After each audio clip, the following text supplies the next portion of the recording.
Welcome, everyone, to today's panel discussion, Becoming a VTE Prevention Champion, How to Engage Your Tools and Energize Your Team. I am Brian Zimmerman, today's moderator, and on behalf of Becker's Healthcare, thank you so much for joining us. So before we get going, I'm just going to cover a few quick housekeeping items. You could submit any questions you have throughout the webinar by typing them into the Q&A box you see on your screen. Today's session is being recorded and will be available after the event. You can use the same link you used to log into today's webinar to access that recording. If at any time you have trouble with your audio or video, just try refreshing your browser first. You can also submit any questions, any technical questions or troubleshooting questions into the Q&A box. We've got folks on the back end who are available to help. So with that, I'm pleased to introduce our wonderful speakers today. I'm joined by Dr. Amy Campbell, Quality Nurse Specialist, and Dr. Jennifer Whaley, Team Lead, IMCU, and Consult APC Teams, Cardiothoracic Surgery. Thank you, Amy and Jennifer, for being here today.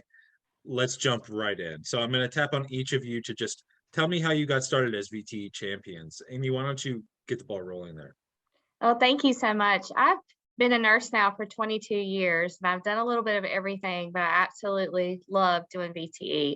I currently am looking at VTEs throughout a 9-hospital system in Eastern North Carolina. I started at the medical center where it was just, can you review these VTEs? And when I got to looking at them, I was similar to, I think, what Jennifer's going to share too. I was like, oh, we've got to do better. And just working with the units, working with the surgical patients, I've spent a lot of time with them and medical, and just realizing that the opportunities are there, the high mortality rate that's with that, the length of stay, and just really feeling like you could see a difference. Thank you, Amy. And Jennifer, I want to hear from you on this too. But Amy, quickly, is there any specific moment that maybe sparked you to or really pushed you to be a VTE prevention champion? I know you mentioned that you really loved it throughout your experience, but is there any one moment you could potentially point to? Well, I can remember getting a patient up and seeing a patient, a surgical patient, very routine thing they had come in for. And I was not their nurse, I was rounding, and I saw them get up. And the minute they got up, they threw a PE. And it was very scary. And they ended up coding outside the ICU and everything that goes into that. But then when I actually had to review that case, I was like, oh, we can do better. We can do better. And that really lit a fire under me, where I just really wanted to try to connect the dots for others. It's not just SCDs. It's not just TEDHOs. It's not just Lovenox.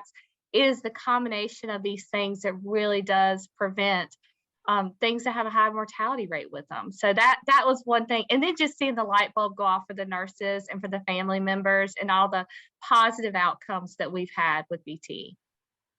So looking at those outcomes, but also that moment where you really saw the human cost of this stuff and up close, how it manifests in patients. Thank you, Amy. Jennifer, how about you? What drove you to be a VTE champion? Anything specific that sparked sort of your journey here? And can you just tell me how you got started in this space? Yeah, absolutely. So thank you for having me here. My name is Dr. Jennifer Whaley. I'm a nurse practitioner. I've been a nurse for 20 years and a nurse practitioner for going on 14 years. I'm primarily working in the field of cardiothoracic surgery, post-op care, and it's in Virginia. I live in North Carolina, but I commute and I drive to Virginia. But what happened with getting started, the way our team functions is we have a nurse practitioner on call every night. And at the end of the day, all of our team comes to give report to the one APC that's going to be on call for the evening. And it was my turn to be on call, and I was sitting there getting report from everyone. And after surgery, it's normal to stay if you have a mechanical heart valve and you need to wait for your blood thinner to be therapeutic, or you have AFib, so you need to wait for your blood thinner to be therapeutic. But there were so many patients, report after report, where my coworker would say, this patient's here waiting for their heparin drip for their INR to be therapeutic. And, oh, for AFib? No, for DVT. Okay. And then the next one, well, this patient's here on a heparin drip waiting for their INR to be therapeutic. Oh, for their mechanical valve? No, for DVT. And I was like, what in the world is happening? More patients were on heparin bridges waiting for their INRs to be therapeutic because of blood clots than what we would ordinarily expect to see in our postoperative phase. And it became the norm that more and more patients were here for blood clots. And so I started to get concerned and thought, what in the world are we doing? These patients shouldn't be here this long. Mind you, this was 14 years ago, before there were DOACs. The only anticoagulation that was in the guidelines at the time was a heparin bridge to therapeutic INRs for warfarin management. So we couldn't just put them on the Eliquis. And so these patients would be in the hospital for an additional 7 to 10 days sometimes. And I just thought we need to do better. And I wanted to look into what our current practice was to see what we could do to fix it. And it sounds like you've come to a real, obviously, you've come to a real understanding about this, and obviously therapies have changed. But you know, it was a sort of this. You're painting this picture of sort of this wake up call for you as well. This like It was. this aha moment. And so how does that translate, Jennifer, into like maybe how you think about explaining VTE to a new or seasoned nurse, trying to sort of help them connect the dots as well? I think I explain it the same way because the new nurse who may not necessarily connect all of the different risk factors is sort of the same information that you need to remind your seasoned nurses of. Our seasoned nurses get bombarded with all of the other hospital quality metrics, our sepsis trackers and readmissions and length of stay and customer service and our happies and CLABSIs and this, that, and the other. And just bringing everyone back to basics, I think, is just always a good reminder that surgery, venous stasis, vascular injury, you know, Burko's triad, what causes the clot in the first place is always the good answer for no matter what your background is, because bringing nursing care and quality back to basics will refocus anybody on the team. Thank you, Jennifer. And Amy, coming back to you now. So Jennifer sort of covered there how you know she might explain VTE to a newer seasoned nurse, but let's bring it back to the patient as well. Amy, how do you explain VTE to a patient, especially as it relates to the risk factors involved here? Absolutely. Well, one of our barriers is they don't want to wear the STDs or they don't want the Lovenox because it hurts their stomach. And a lot of times, I mean, I've even walked in the room and the family members wearing the STDs. They're like, what are we doing here? And I often just start with the why. Do you understand why you're wearing it? That we're trying to, I call them huggers. I come from the peds world. I've worked everywhere, but I started in pediatrics. And I'm like, those huggers are doing really good things for you. They're promoting blood return. They're keeping you from having stasis. Movement really is medicine. You can get up and walk, move and groove if you want to do that. But I need you to wear these. This is what has been ordered for you. And we need for you to keep them on. And I often go back to why they're there, whether they were in a trauma, they've had surgery. I mean, you've already overcome so much. Now this is something you can do. And I try to empower them with it too. This is something you can do. You're not waiting on me to do anything. You need to keep your STDs on. You need to walk. And for family members, often getting that empowerment and also the comfort and just, you know, really just encouraging them that this is part of your treatment plan and we've got to do this. This isn't something that we're going to talk about. We're wearing the STDs and we're going to do the Lovenox. And if not, you know, we'll have to follow up with your provider, but we don't want to do that. We can do this. It's just a couple days. We need to get through this together. And we try to troubleshoot with them if there's anything we can do to make them more comfortable. But a lot of times families want their family members to be happy and comfortable. And unfortunately, in the hospital, that's not always going to happen. Yeah, it sounds like you take a very direct approach, but also kind of with a soft touch. Am I hearing that correctly? Yes.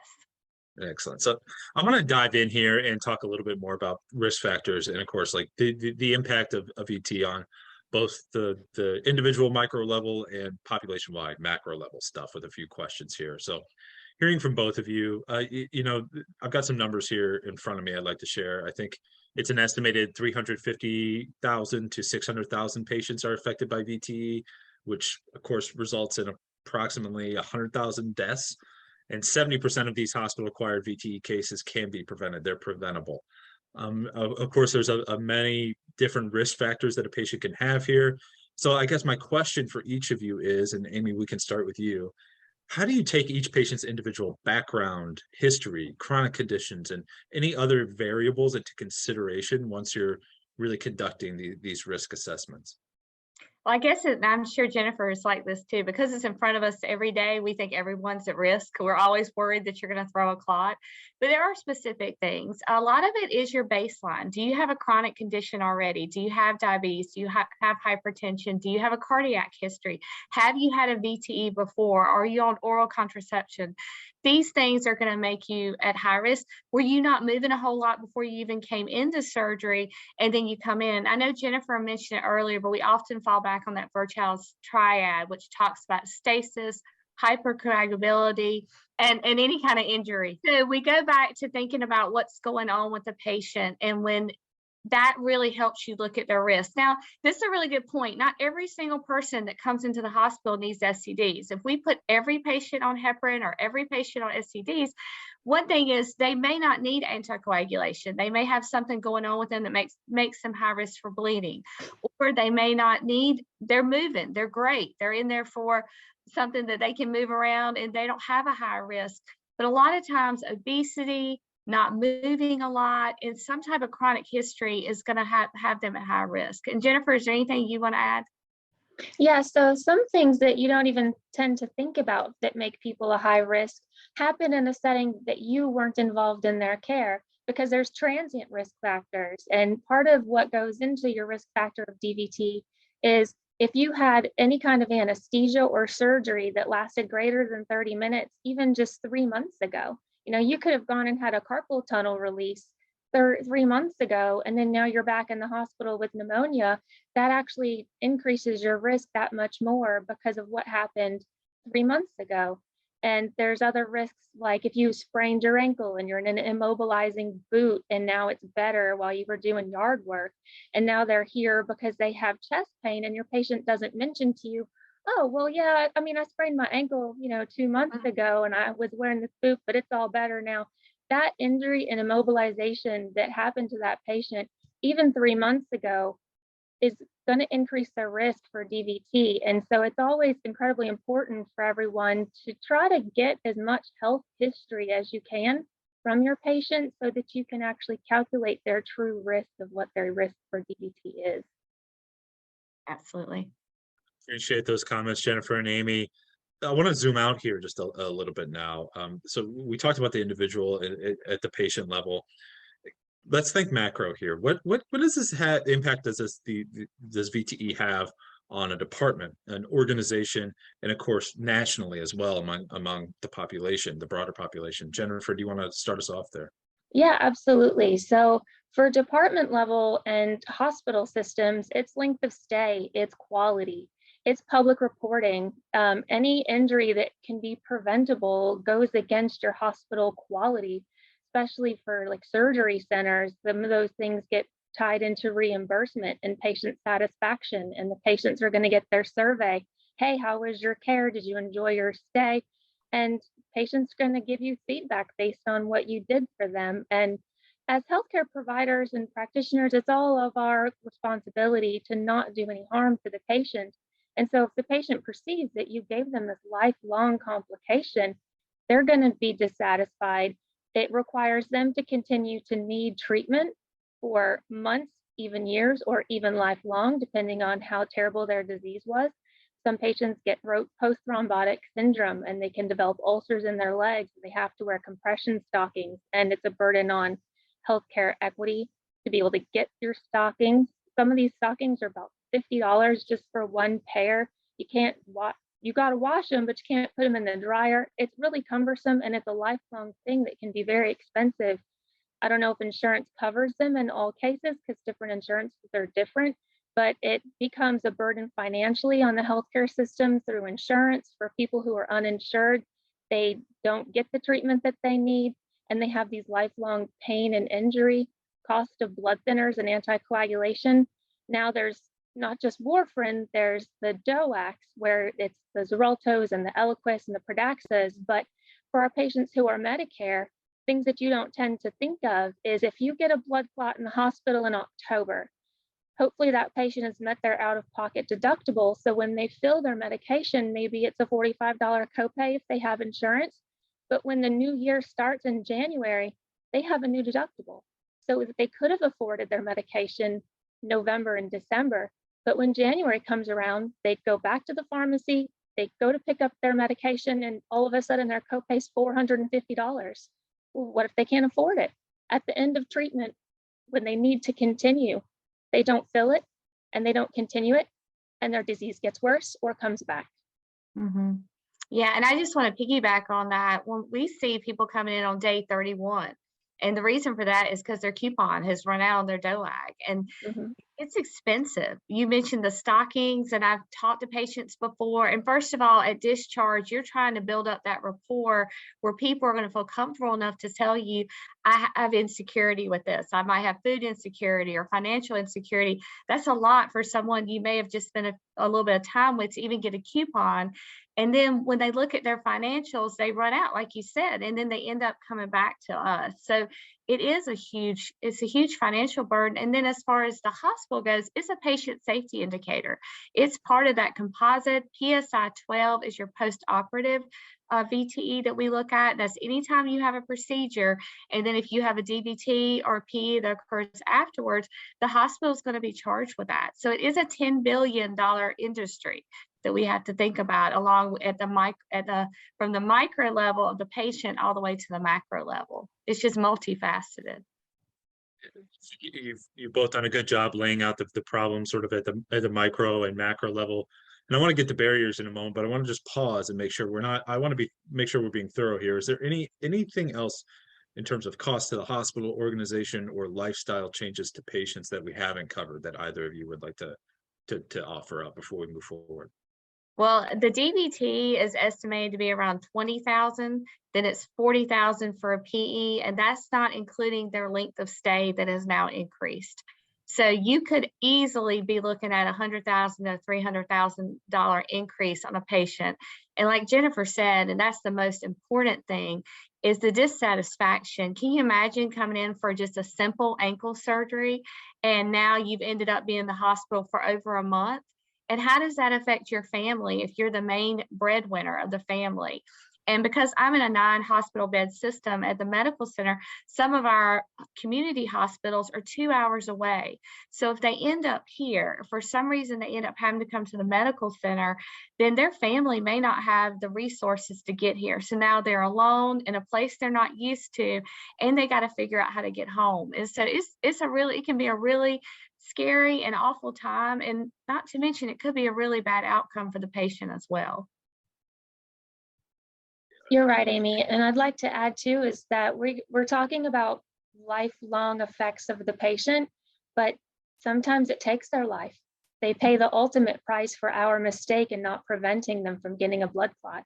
If you get a blood clot in your leg, you get up, go for a walk, you throw a PE, and you can drop dead right on the floor where you stand, and we might not be able to save you.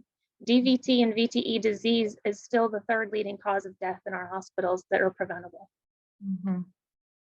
A lot of preventable deaths. And Amy, you outlined sort of the ripple effects that just having this condition can cause, but I think it's probably also important to note the ripple effects of those deaths, right? Of what it does to families and loved ones. So it's obvious, it's clear that this is such an important issue, but I also imagine that you've encountered barriers along the way in terms of trying to move the needle here, trying to really make improvements. So Jennifer, can you speak to any examples of barriers you've encountered and how you've pushed to overcome them? Yeah, a lot of the barriers in our setting is patients. Patients just don't like to wear them. Again, I'm after surgery and they already don't feel good and everything hurts, and their pain medications make them hot, or other medications we're giving them make them hot, and they just don't want to wear these sleeves on their legs that are going to make them hot, and it doesn't feel good and they don't see why they have to wear it. And patients tend to feel like they're losing their ability to be in control. And when that happens, they like to tend to pick and choose what they will and will not do. And the patient themselves can be a barrier, or the family members saying, oh, those things are bothersome, they're hot, I think that they should take a break. And then there's this family bandwagon everyone jumps on that you have to combat to them. But the reality of it is that the patient is here for us to care for them. They don't know what's best for them in all circumstances. We do. and it's our job to care for them. And it's about presentation. How do you communicate that to them? And you have to know your patient to be able to do it effectively. You have to know their personality. In some instances, I can go, well, do you want to wear, she calls them huggers, I call them squeezies. I think we all have our own little pet name for them. But I said, well, do you want to wear your squeezies or do you want to get a blood clot? Yeah. Right. But you can't say that to everybody. So in other instances, you have to say, you don't want to be condescending or patronizing to them, but you still have to present it in a way that it seems like it might not be a choice. Just like you would talk to your child who you need to brush your teeth before you go to bed. Not, do you want to brush your teeth? No. Well, do you want to use the pink toothbrush or the blue one? And make it seem like it's exciting. So we have the sleeves, but we also have foot pumps. So do you want to wear your foot pumps or do you want to wear the sleeves? You get to pick. Or do you want to put your sleeves on now? Or do you want to go for a walk and put them on when you get back, so that the patient feels like they're involved? But there are instances, many a times, where you still have to dive into the reality of it, of, I know you don't like to wear it, I know it doesn't feel good, whatever your reasoning is, but it would be a real shame for you to have gone through all of this and then get a clot and get a PE, and God forbid you die just because you didn't want to wear them because you thought they were uncomfortable. It really is in your best interest, and make them know the outcome could be catastrophic just from this one bad decision. As a parent of a 3-year-old, I can attest to the power of presenting options. Yes. You must present them options so that they feel like they have some stake in the game. Amy, you've talked about this as well earlier on in the conversation, sort of about how you message and overcome the barriers around patient hesitancy. Are there any other barriers you can point out, or anything additional you want to hook on to what Jennifer just shared? One of the urban myths I get is, well, they have chemical prophylaxis on board. They have heparin on board. They don't need the STDs. They don't need the mechanical prophylaxis. And there's different research out there that'll support it. But if the physician ordered it, we do it. And there is research out there that says there is a systemic effect on the clotting cascade on having the STDs on. But one of the main reasons I tell the nurses, especially in the ICU, is I know you've got a heparin drip going right now. I know chemical prophylaxis is absolutely the best thing for them, but they need to have these STDs on, because what if we decide we're going to stop that Lovenox, we're going to stop the heparin for whatever reason, we're taking them to a procedure. When that happens, it seems like all the Swiss cheese holes line up and they end up throwing a clot because we didn't have anything on board. And it's not just for one day. Sometimes it's for 3 and 4 days. The patient, we stopped the heparin, we stopped the Lovenox, and they weren't wearing their STDs. The other thing is I deal with the Supermans and the Superwomen where they come, they're invincible. They're young, they're college age, and they're like, blood clots are for old people. And I'm like, no, they're not. Or they'll say, I'm healthy. I'm like, Serena Williams had a blood clot. I mean, there's celebrities out there and great athletes that have had blood clots. So don't think you're invincible, but it is something, there's another myth, I guess, that you have to be old to have a blood clot. And that's absolutely not true. What you've got to have is all those little things line up, which is usually just, you've got the chronic things already going on. You've been in surgery like Jennifer shared, and you've got some of those risk factors. And then you're laying around and you're not having that movement, and you have stasis and you build up a clot. You tell me Serena Williams got a blood clot, I'm putting those huggers on. Yeah. That's for sure. Amy, we can start with you on this next one. I want to really try to concrete this conversation with success stories, specific examples of how you've been effective. You've both been really shown to be successful at having, really significant impact at big organizations. Is there a specific VTE success story you'd like to share with our audience today?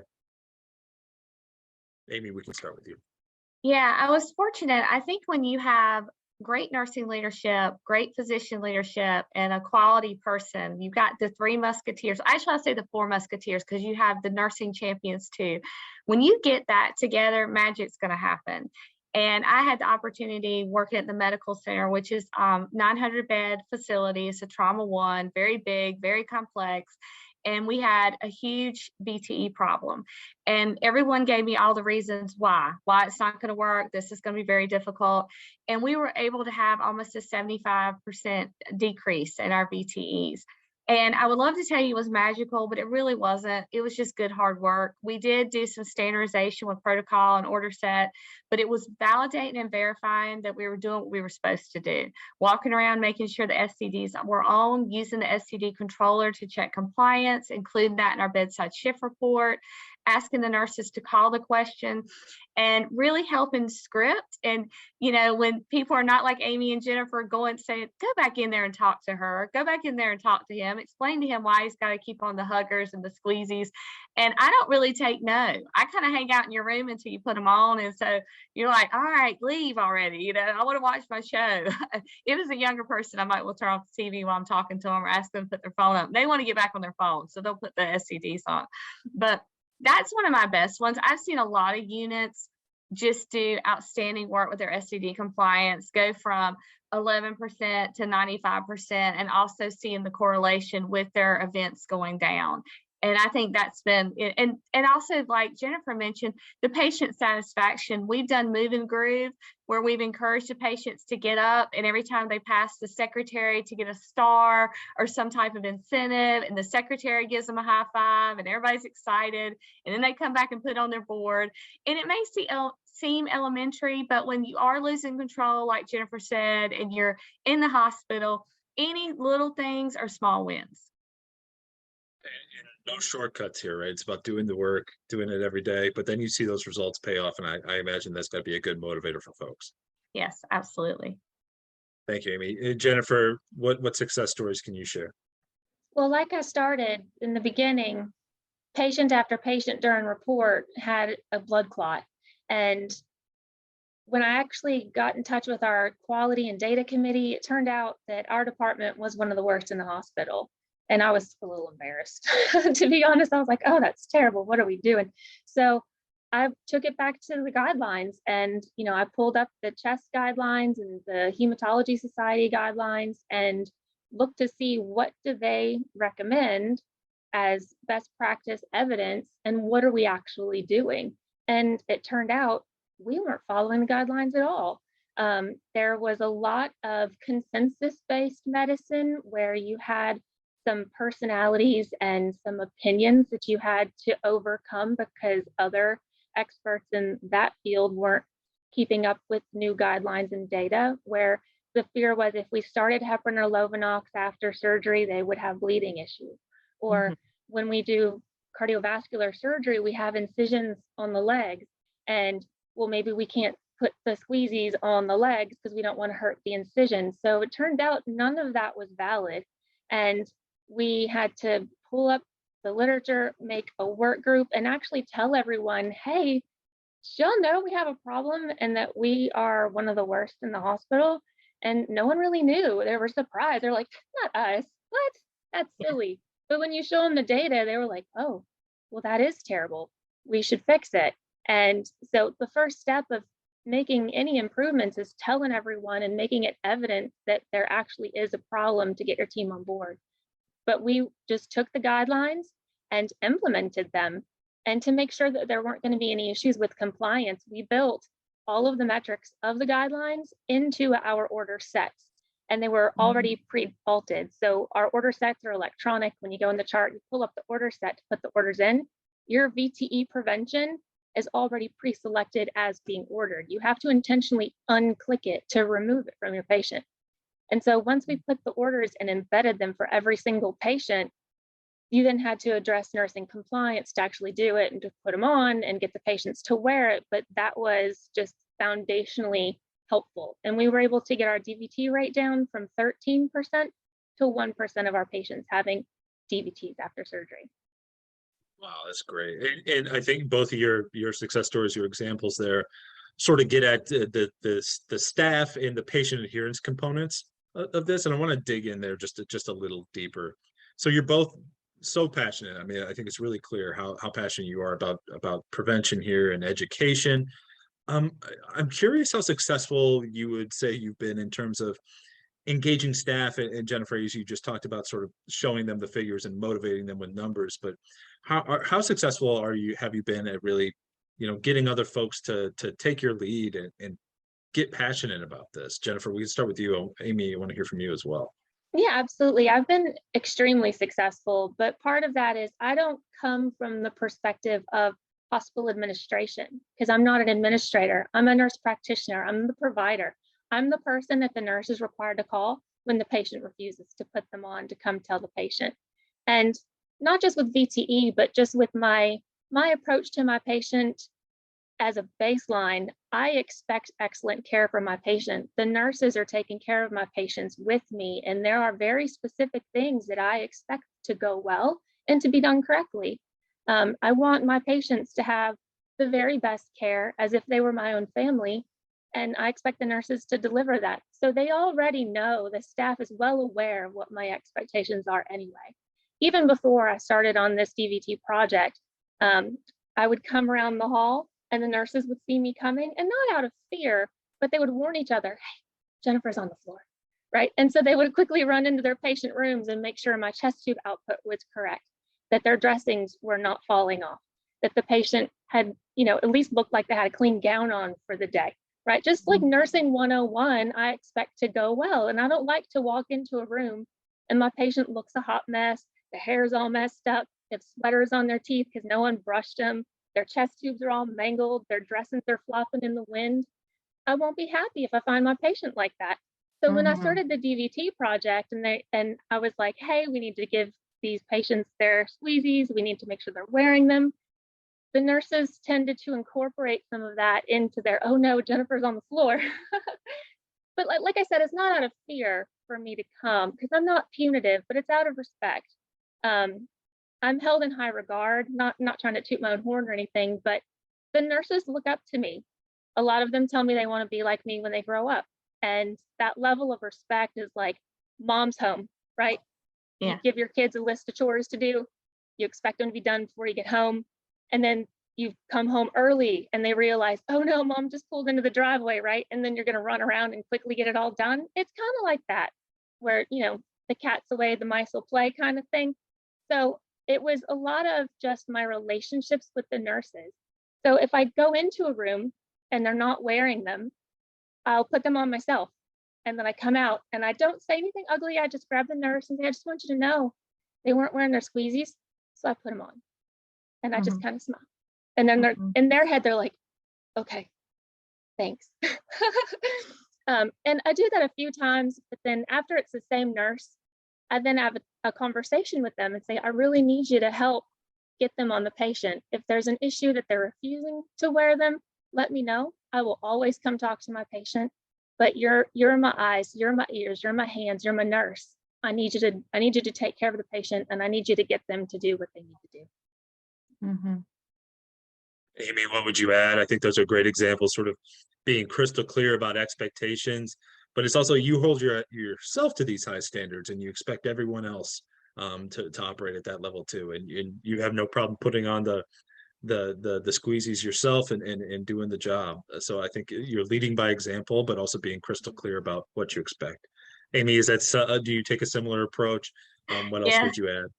Yeah, it's funny. I found out, I heard them on the Roceras where they talk to each other. I'd hear there's Batman on the unit. And and then I realized after, I was like, they're talking about me. Some ways I was flattered, but then it was the same thing, just making sure that they had everything done they were supposed to do. First, I think it's building rapport, people understanding why you're so passionate, what your story is, that you have seen those cases. When I find them, I take them back to the unit. Like when we find a PSI 12 that's happened or there's been an event, I share it with the nurse manager, and then I really encourage the nurses or one of my champions to come back and tell their story at the meetings, and really pulling it back to, it's more than just a number. Data is powerful. Jennifer is exactly right. We get on the scale and we do the same thing. We're like, wow, we've gained weight, but you don't believe it. You think the dryer's doing it. You've got to get on the scale to realize you've actually gained weight. It's the same thing. You don't realize how many patients you're having with VTs sometimes, or that we are seeing an uptick in DVTs and what is going on, and keeping that. So I think the data has a lot of power, building up that rapport. We definitely don't, neither one of us, as you can tell, are going to be punitive, but we treat everybody, we want everyone, to feel like that's my family member, because it is someone's family member, it's someone's baby laying there. And I mean, my kids are 18 and 20, and I still feel like they're my babies. And so you want to make sure that they have everything being done with them. I think a nurse will do anything when they understand the why. And I go back to that a lot, because I'll see the SCD machines just hanging out up at the nurse's station. And that's a trigger for me. When I see that, I immediately grab them and I'm going to the unit, I'm going to the pod or wherever they're supposed to be. I'm like, why are these just hanging out? You wouldn't leave blood. You wouldn't leave blood up at the nurse's station. We don't need to leave the SCDs out. They need to have them on. This is so important. And just keep bringing it back. A lot of people just don't make that connection that me putting the squeezies or the huggers on is actually life-saving. And also, like we had mentioned earlier, all the long-term effects, and this is pulling into our length of stay, our readmissions, all the hospital metrics that we're looking at, that it is about the patient, but we are a business, and it also affects our performance improvement and our raises. So sometimes I'll go any angle to get you to connect with me when I'm talking to the nurses. And if they tell me they're tired and they don't want to do it, or we don't want a project, I'm like, this isn't a project. This is a patient. If we get a project out of it, that's wonderful. If you come up with some fun thing you want to do, socks for clots, I'll support you. But this is really about, we just got to do the right thing. And it's when you incorporate it in your day-to-day and you just get so used to SCDs need to be on, and I need to make sure the chemical prophylaxis is on board and they're taking it, it's really not that difficult. Thank you, Amy. And I want to shift back to the patient now. Of course, this has come out throughout our conversation, sort of how you approach those conversations. But is there anything we haven't touched on in terms of how you approach patients and family as well, to educate them on the importance of compliance here around compression therapy? Is there anything we haven't discussed that you think is important to note for our attendees? Amy, we'll start with you.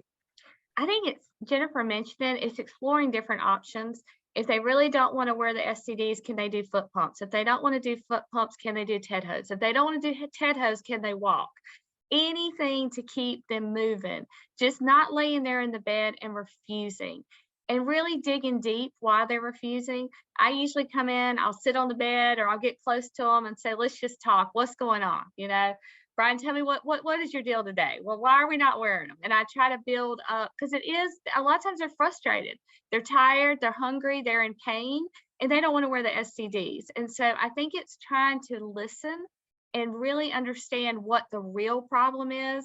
And Jennifer mentioned earlier, is that helplessness and that frustration, and seeing if I can meet those needs. And usually while they're complaining to me about the hospital food, I'm putting their SCDs on them. I'm like, I know, I don't like the eggs either. I know we can do other things, but and before you know it, they've worn them for like 10 minutes. So you're going to have to distract yourself and do other things and not let the SCDs be the scapegoat for you. And then really talking to the families, if they're upset. I've had lots of family members had an elderly person, a grandparent, and they're like, Grandma does not want her Lovenox, and she's 90 years old, and this isn't right. We don't want to do this. I'm like, I don't want Grandma to have a clot to go to her lungs either. You have to understand that what the SCDs are doing are uncomfortable. Her being on a ventilator and you having to make some really, really tough decisions, that's a lot more uncomfortable. And maybe that doesn't feel fair, but I think you've got to be honest and upfront with people to keep them grounded in reality. If not, we have all these stories that we're telling ourselves, and sometimes, and Jennifer said it, they don't know what's good for them, and what's not good for them. So that's really my take home, is just understanding the why on the patient side and the nursing side. If we understand the why and we understand the big picture of what VTEs can do, I think we're all going to be part of the team to try to do what we need to do. A lot there about sort of, I really appreciated the comment there. You sit down with the patient, you'll talk to them, or sit down with the family. You're sort of validating their experience. You're validating the emotions they're feeling, but then you're also saying, but hey, we still gotta correct the behavior, so to speak. We still gotta end of the day, we've still got to do what's right for your health. Yeah. Excellent, Amy. Jennifer, what would you add here? So I think that it's important to know that it's not just the nurse. You can incorporate and encourage everyone. And Mhm. sometimes it's not the patients, it's the family members. And sometimes you get this hovering wife who feels like she's out of control, or this doting husband who feels like he's out of control. And sometimes you got to recognize when you can put that family member to work and be like, I need you to be in charge of this, or I need you to be in charge of that. Hey, I'm Mhm. really worried about how much they're drinking today. Can you monitor how much fluids they're having today? Likewise, you wouldn't put a patient in bed and then not put their sheet and their blanket on them. What's the difference with adding their SCD sleeves? It should be as basic as, all right, we're getting in, here's your blanket, here's your sleeves, as part of tucking them in. And the family members, hey, let me help you, I can do that. Things Mhm. that you can give your family members to do so that they feel like they're involved is also very helpful, because they will own it. That kind of family member who wants to be involved, say, you're in charge of this, I need your help. They're like, absolutely. They get excited. Their face lights up when they're putting those Velcros together. But anyone can do it. I'll do it. The nursing aide can do it. The nurse can do it. The family member can do it. It's as simple as wrapping and Velcroing shoes without laces. Mhm. Yeah, I mean, I think, really recruiting the family to your team, so to speak, when you see Mhm. those opportunities, it's having another pair of hands, Yeah. got to be really useful.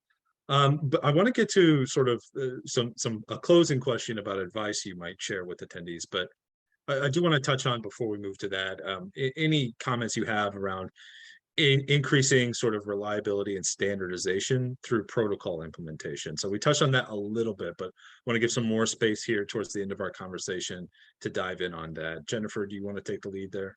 Yeah, protocolizing the guidelines was key, because if you try to rely on just human memory for the providers to calculate your risk and to know what orders to put in, or take the time to see, is it ordered on every patient?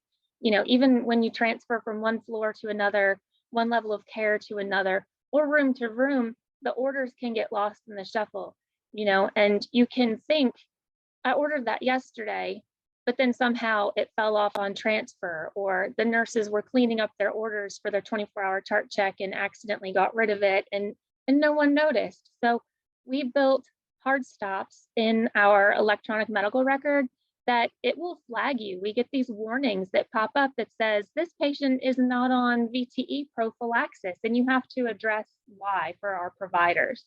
The nurses have a scoring system that they have to do. I believe it's their risk factor for the Burkos triad that they answer. And if they get a certain score, it will prompt them to look to see if the patient is on their heparin or their Lovenox, or if they have SCDs or foot pumps ordered. And if they don't, they're required to call to the physician or the provider that's seeing that patient. So putting the protocols as system-wide to follow the guidelines for every patient unless documented contraindication, and prompted reminders when the electronic medical record finds deficiencies has been extremely helpful. Thank you, Jennifer. Amy, what would you share? Ours is very similar. We standardized our order sets, and that helped a whole lot. So we were always having the opportunity there where the SCDs are already checked. So they have that. The chemical prophylaxis is already checked. We've tried to encourage Lovenox over heparin unless they have renal insufficiency, and that seems to have helped too.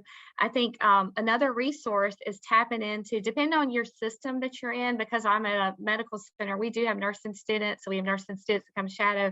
And I actually had a DNP student that developed an algorithm for when we should do our VTE prophylaxis as nurses, and what should you do. For example, what do you do when they will not wear their SCDs, and what are the next steps, and when do you notify the provider? And then from there, she actually helped build it in the EHR for how the documentation should be when the patient is refusing. Basically, you're showing, I've done these steps, and then I've documented, and then last thing, I've notified the provider. SCDs are very important, but I do not want a surgeon being called at 2 a.m. that the SCDs are not being worn. I want the nurse to critically think through, what can I do? For example, that going back to, they're not wearing the SCDs, let's try the TED hose, let's try the foot pumps. And the minute, when the resident rounds in a few hours, we're going to try to do this, or let's get them up and walk. But I do think, Jennifer said it, you are not going to remember all this stuff all the time. To build sustainability, you've got to think of a system solutions. and protocols and order sets are going to be system solutions. Thank you, Amy. Thank you, Jennifer. It's been a wonderful conversation. We're going to close with one final question here, and then we'll take some audience questions. And as a reminder for attendees, you can submit any questions you have for Jennifer and Amy into that Q&A box you see on your screen. My final question for both of you is what advice would you give to a peer who wants to begin a DVT prevention program at their facility? How do they get started? Amy, we can begin with you. I would first, I would look at the data. I would see which units have a high number. If you have your Pareto, which is going to show your 80% of your problem on your graph, look to see who has high VT rates and why, and then look at those units. Then from there, I do a focus group. And this isn't going to be this hard research thing. This is something you can do in the break room. Why are we not wearing the SCDs? Why are we not doing the right thing? What are the barriers? Then I would get my group together. I'd form a team. And I tell everybody, these are not the people you're going to hang out with on the weekends. You need your positive Patties, your negative Nancys. I always love my negative Nancys. And no offense to anybody's named Nancy, but they will always bring up your balancing measure. For example, they're going to say, oh, yeah, Amy, we got SCDs on everybody, but now we're going to have an increase in pressure ulcers. And I'm like, good point. We need to make sure that we've got this in place, that we are bathing the patient, that we are taking the SCDs off, that they are having a break per the policy.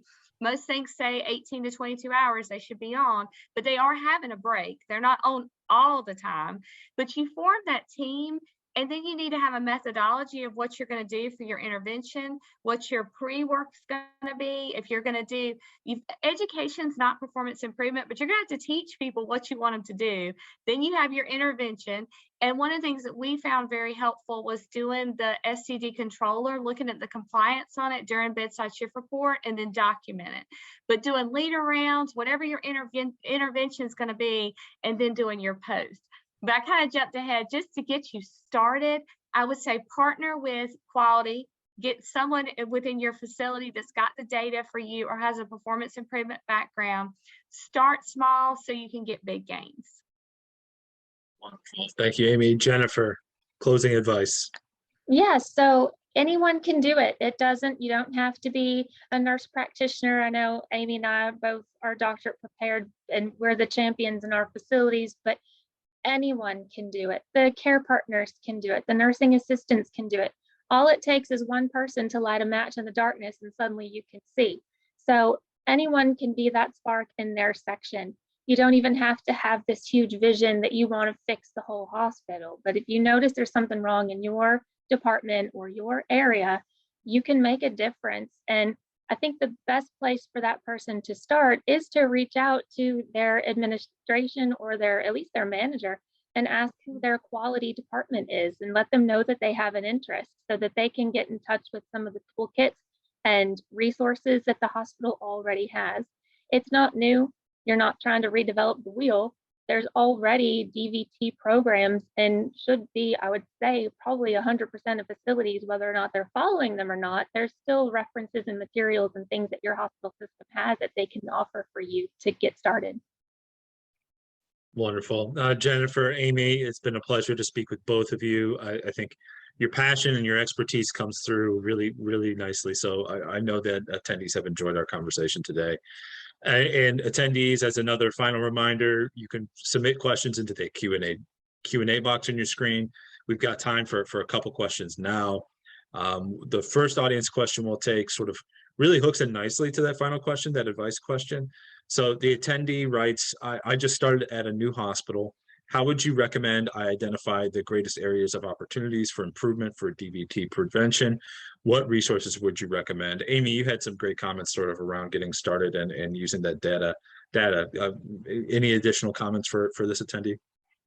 You know, I just what Jennifer was saying, I was saying earlier, I would go to where the data is, really look at it. For example, do you have a high rate, but you don't have, are you having more lines? Are they scanning more? Really understanding the data and your population that's having a VTE. And then also understanding the culture of the unit you're trying to go on. If you have a unit that you're getting ready to do the third project they've had that week, this may not be the unit to go on. You want to go where there is high volume, but you also want to make sure your culture is ready for whatever you're getting ready to do. And again, just starting with little things can make a big difference. We all want to do world hunger, but I would start with the data and just rounding on 5 extra people, and even letting the care partners do it with you, and just going around and rounding and seeing how are we doing with our SCD compliance, or how are we doing with giving our Lovenox. We've even done contests on the unit. We've split it into teams, and we said, all right, let's see who's got the best SCD compliance, and then done a little bar chart with it. Have fun with it and do something that you really enjoy. For anything to add there? Yeah, also, if we're trying to get started, that's a good point. You don't want to overwhelm a team that's already overwhelmed. So if you don't even want to tackle the entire toolkit that goes with preventing VTEs with the pharmacological treatment or the SCDs, you can just pick one area. Or how about team, we do better with walking, and you make a mobility routine, and you have teams that help walk the patients. And you can have a schedule on the patient's board that we're going to do these walks, and all the team can take the patients for a walk. It doesn't have to be physical therapy. It doesn't have to be the nurse. I walk patients. And I go through and I see my patients in their room all the time. And then when they walk past me in the hallway, I stop what I'm doing and I look at them and I give them a real big smile and I'm like, about time you came to see me for a change. And they just light up. The patients get so excited about it. And so, you don't have to even fight off the whole piece. You can do something small to start getting the team moving. Thank you, Jennifer. Thank you, Amy. So the next attendee question I have here is about data. So the question is, how does data factor into your VTE reduction initiatives? I know we've already talked a bit about how it can be a motivator for team, sort of a guiding light to point you in the right direction to get started. Is there anything else we haven't covered about data, or anything either of you would want to reemphasize here for this audience member? So data helps to show that you're making progress. It keeps your team motivated. When we were at 13% and we implemented these guidelines, it was helpful to continuously track to see our compliance, but also that, well, this month we only have 9%. And now this month we're down to 6%. And as that number got smaller and smaller, people got even more excited and more engaged because they were able to see that they were making a difference.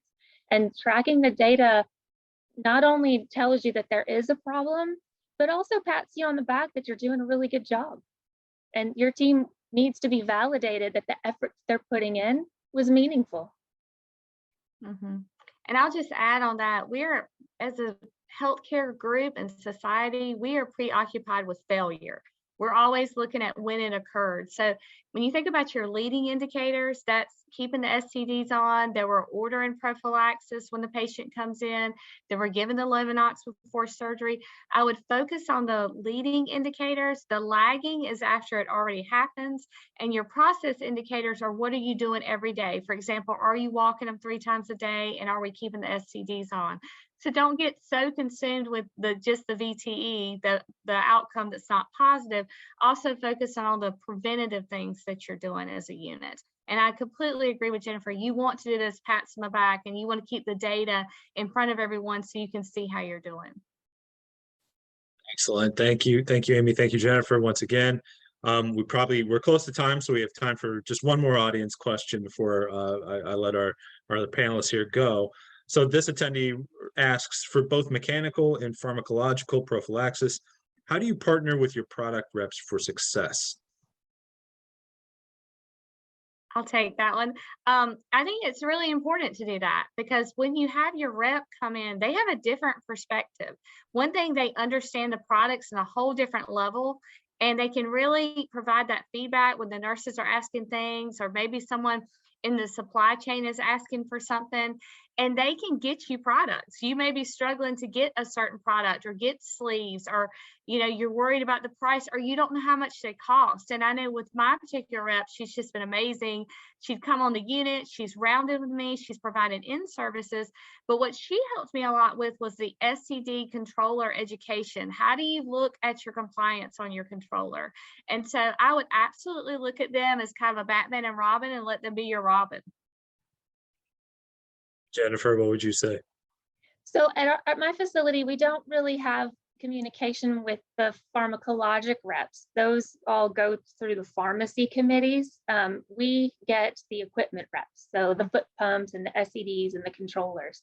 And I absolutely think they are the most important because they show the nurses how to use it. They teach them. I don't know how many times I've walked in a room, the controller's on the back of the bed, it's on, both of the squeezies are on, and it's beeping, and one of the leg things is flashing, and it says it's not connected. And I couldn't for the life of me figure out how to get it to stop doing that. I turned it off, I turned it back on, I unplugged it, I plugged it back in, turned it back on, and boop, boop. And the patient's like, I haven't slept all night. Like, it's little things like that, but not just, you know, it's troubleshooting. It's taking away worry or burden that you don't know how to use this piece of machine. How do you get it replaced if something's wrong with it? They come through and they give lessons and they teach them, and they're really friendly. If you are running short of product because maybe you dropped one on the floor and it broke, you know, it's okay. We can get more. The vendors are always available. They have websites with good resources and tools and education. I think they're incredibly valuable. I agree. Jennifer, Amy, that brings us to the end of our time together. I just want to offer one final thank you to both of you. It was a pleasure speaking with you both today. Thank you for having Thank me. you. I also want to thank Cardinal Health for sponsoring today's webinar. To learn more about VTE and everything we discussed today, please check out the resources section on your webinar console and fill out the post-webinar survey. Thank you everyone for joining us. We hope you have a wonderful rest of your day.